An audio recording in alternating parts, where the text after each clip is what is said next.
বেলা গ্রাম পঞ্চায়েতের উপপ্রধান, নাম শ্রী রাজেন্দ্র রুদ্রপাল। সকালবেলা টান গেছে আমরা বাসাতে, নাম তো নিত্যরঞ্জন দে, নিবাস রঞ্জন দে।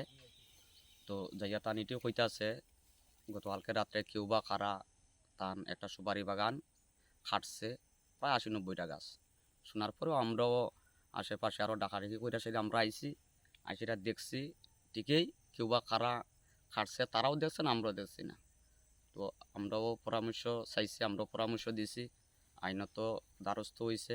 তো আমরাও চাই যে ওই বা যারাই খাইটা থাকুক, ঘটনা খুব নিন্দাজনক, আমরা এটার তীব্র নিন্দা করি। আমরাও চাই প্রশাসনিকভাবে তাদের সাহায্য করুক, তান যাতে যে কোনো অবস্থায় সাহায্য প্রশাসনিকভাবে পায়। আমার নাম নিবাস দত্ত।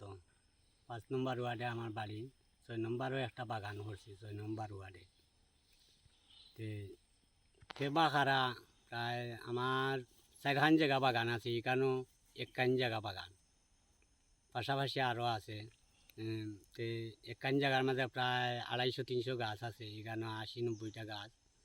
কেবা খারা রাত্রেবেলা খাটিয়া আমি সকালে আইয়া দেখি গাছটা খাটা।